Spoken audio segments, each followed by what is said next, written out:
নমস্কার, সবাই কেমন আছেন? আজকে নিয়ে চলে এসেছি একটা অন্যরকম ভিডিও, আমার ছোট্ট ফুলের বাগানের ভিডিও। সেটাই আপনাদের সাথে শেয়ার করছি। আমি কিছু গাছ নার্সারি থেকে নিয়ে এসেছি, সেটারই পরিচর্যা করছি। আর সকালে ঘুম থেকে উঠে যদি ছোট্টখাট্ট একটা বাগান থাকে ফুলের, সেটা দেখলেই মনটা ভরে যায়। কার না ভালো লাগে? কিন্তু জায়গার অভাবে আমাদের ইচ্ছা থাকলেও আমরা সেটা করতে পারি না, বড় করতে পারি না। তো যাই হোক, আমার অল্প জায়গা, সেটাতেই আমি একটু করে রাখার চেষ্টা করি। আর নতুন করে এখন আবার অনেক গাছ নিয়ে এসেছি, দেখা যাক কতটা কি করতে পারি। অনেক আগের গাছ ছিল, অনেক গাছ হয়েছে, সাথে একটা করে বসিয়েছিলাম, কিন্তু এত চারা তো রাখা সম্ভব নয়, তাই একটু আলাদা করে দিচ্ছি। এই যে বস্তার মধ্যে ভরে নিচ্ছি, অল্প করে বসাবো, আবার নতুন গাছ কিছু বসাবো। তাই মাটিও কিছু আনা হয়েছে, সেটারই আগের পুরানো মাটি নতুন মাটিতে মিক্স করে সে অন্য গাছগুলো লাগানো হচ্ছে। কিছু টব নিয়ে এসেছি, নিয়ে এসে সেগুলোর সাথে সেট করা হবে।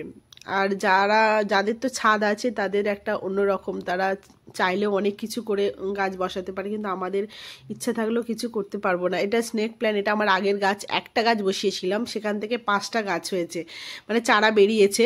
তো সেটা একটু আলাদা আলাদা করে দেব। এরকমভাবে অনেক গাছই হয়েছিল। এই যে পুরানো টব আছে কিছু, আর নতুন টপও নিয়ে এসেছি। মেয়ে হেল্প করছে, হাজব্যান্ড হেল্প করছে। দুটো গাঁদা নিয়ে এসেছি। আর এই যে ছোট্ট গোলাপ ফুলের গাছটা, মানে ছোট্ট ফুল কিন্তু গাছটা অনেক বড়, এটা নিয়ে এসেছি। এটা আমার খুব পছন্দ হয়েছে, ওটা আমার রেডিও করা হয়ে গেছে। আর এখানে টপের ভিতরে যে মাটি ছিল, সেই মাটিটাকে নিয়ে মেয়ে বলছে আমি কেক কাটবো, গাছে জন্মদিন পালন করব, যেহেতু নতুন করে গাছ বসানো হচ্ছে আবারও। তো স্নেক প্ল্যান্টটাকে আর কি বার্থডে সেলিব্রেশন করছে বাবার মেয়ে, মানে একটু হালকা করে দুষ্টুমি করছে আর কি। কাজ করছি কিন্তু এত দুষ্টুমি করছে কি বলবো, কাজ করতেই দিচ্ছে না। তো যাই হোক, এখানে অন্য গাছগুলো আমি রেডি করে নিচ্ছি। দুটো গাঁদা নিয়ে এসেছিলাম, সেটাও বসিয়ে দিচ্ছি। সন্ধে হয়ে গেল প্রায়, আর এতগুলো এখনো গাছ বাকি আছে। আর এই পুরানো টবগুলো সব চেঞ্জ করে, এগুলো সব মোটামুটি বসানো হয়ে গেছে। এখন সব মাটি লেগে রয়েছে, পরে পরিষ্কার করবো, আগে গাছগুলো সেট করে। এগুলো সব একটা একটা করে বসালাম নতুন করে। আরও কিছু টব মানে আনতে হবে, কম পড়ে গেছে। জায়গাটা তো কম, তাই জন্য অনেক টব আর কি ক্যান্সেলও করতে হচ্ছে, কারণ বেশি বড় টব আমি রাখতে পারবো না। আর এগুলো আবার সন্ধ্যের সময় গিয়ে আবার নিয়ে আসলাম। এখনও অনেকগুলো, এই যে গাছগুলো এখনও বাকি আছে, এগুলো লাগিয়ে দেব।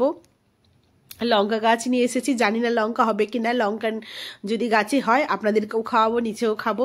তো যাই হোক, কেমন লাগছে আমার এই ছোট্ট ফুলের বাগানটা সেটা আপনারা জানাবেন। ভালো লাগলে ভিডিওটি লাইক শেয়ার কমেন্ট করে পাশে থাকবেন। আর এখানে কারি পাতা গাছ বসিয়েছি, ওই যে স্নেক প্ল্যান্টগুলো চারিয়ে দিলাম।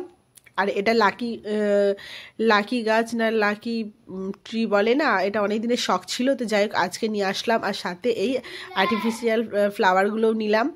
সকালে আমার ফুলের বাগানে দুটো অতিথি এসেছে, মানে দুটো পাখি এসেছে, বেশ ভালো লাগছে। আর আমার এই ছোট্ট ফুলের বাগানটা কেমন লাগছে আপনারা জানাবেন। আমি ঘাসের ওপর নিয়ে এগুলো টবগুলো বসিয়েছি। দেখতে যদি ভালো লাগে অবশ্যই লাইক শেয়ার কমেন্ট করে পাশে থাকবেন। আর মাঝে মাঝে আপনাদের সাথে শেয়ার করবো আমার এই ছোট্ট ফুলের বাগানটা।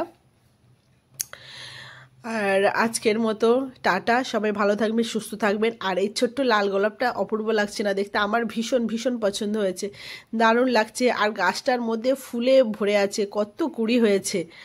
আর এই গাঁদা ফুলগুলো নিয়ে এসেছে। আর এই যে মিষ্টি কালার ফ্লাওয়ারটা, আমি এর নাম জানি না।